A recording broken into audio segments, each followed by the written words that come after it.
Bonjour Karim El Moufti. Bonjour. Alors première question, que retenir de cette année 2022 au Liban? L'année se termine peu à peu. Est-ce qu'on peut dire que le pays s'enfonce toujours un peu plus dans la crise politique et économique? Qu'est-ce que vous retenez, vous, de 2022 au Liban? Absolument, c'est une année, encore une, de crise très douloureuse pour le Liban, pour les Libanais. Effectivement, le Liban n'en a pas fini de sombrer dans l'abîme. Lorsque l'on pense que le fond n'est pas loin, eh bien, finalement non. C'est vraiment un abîme sans fond qui est un peu la prospective de ce pays, malheureusement, car aucune volonté de réforme n'est malheureusement sur la table.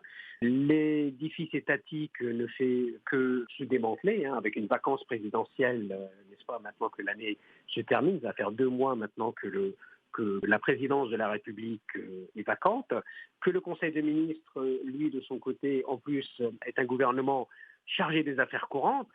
Il ne reste que le Parlement. Or, le Parlement, lui aussi, très divisé, très fragmenté, reflet d'un Liban en prise avec ses propres démons, qui a du mal à gérer cette crise multidimensionnelle qui a touché sa population, une population qui continue de s'appauvrir, une livre qui continue de se dévaluer, un système bancaire en faillite, une économie exsangue et une pauvreté extrême qui ne fait que s'alourdir. Alors vous dressez un bilan, évidemment, on s'en doutait, assez sombre de la situation. Quels ont été selon vous les événements marquants, les deux événements par exemple marquants de cette année dans le pays du Cèdre? Eh bien, peut-être prendre un événement positif et peut-être un peu l'autre un peu plus pessimiste. Le premier, c'est que les élections législatives ont quand même pu avoir lieu dans un contexte du délitement de l'État et de la République libanaise. Ça a été quand même une vraie bouffée d'oxygène pour renouveler un semblant de vie démocratique, notamment qu'il a permis ce scrutin de faire entrer de nouvelles têtes, notamment beaucoup d'indépendants qui représentent un peu ou essayent de représenter l'esprit du soulèvement du 17 octobre 2019. Donc ça c'est d'un côté. Et de l'autre, là, un pessimiste, bien évidemment, c'est les 10 séances de ce Parlement, justement, incapable de se mettre d'accord sur un président qui serait éventuellement capable, responsable, redevable, justement, de cette situation qui ne fait que s'empirer. Autre question, Karim El Moufti, concernant cette fois les principaux problèmes du Liban. Alors là, vous les avez évoqués, mais justement, c'est l'objet de toute une question pour nous, Amédiens. Les principaux problèmes du Liban, selon certains observateurs, c'est la corruption, d'une part, et l'incompétence de la classe politique qui bloque les réformes. Ce sont également les mots du président de la République française, Emmanuel Macron. Est-ce qu'il y a eu des avancées positives sur ce sujet en 2022 ou pas vraiment? Voilà, ça reste vraiment les problèmes principaux, l'incompétence de la classe politique, la corruption.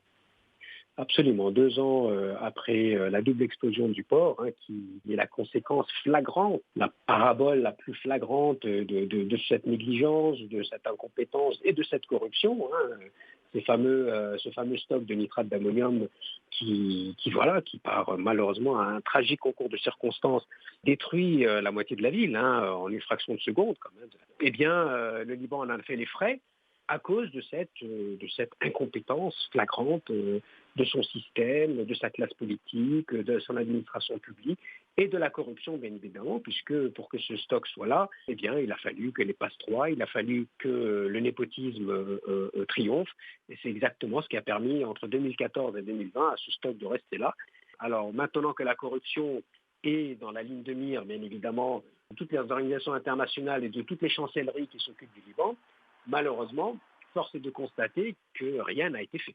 Aucune volonté politique, déjà sur l'affaire du port, aucune réelle avancée de la part de la justice. Il faut savoir que le procureur, qui est le juge d'instruction, qui est en charge de l'enquête, est contrecarré par la classe politique ouvertement. Donc il est complètement coincé.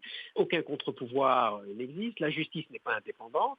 Donc forcément, lorsqu'on voit la liste des griefs, il est très difficile de voir un semblant de début de réforme contre la corruption dans ce pays. Dernière question, Karim El Moufti.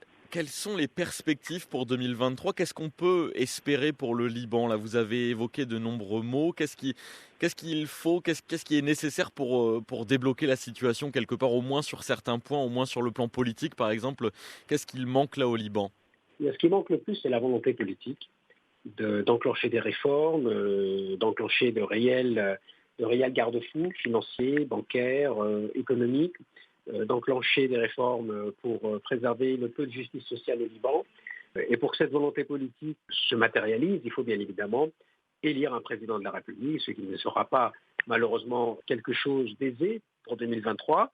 Aujourd'hui, les protagonistes, notamment en France, le président Macron, essayent de reprendre une idée du patriarche maronite qui est de lancer une conférence internationale qui pourrait justement lancer une dynamique positive en vue, du moins d'aboutir à un nouveau président de la République.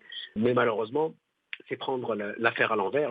La présidence de la République n'est pas le début de la solution, elle est malheureusement l'emblème de cet abîme dans lequel le Liban sombre.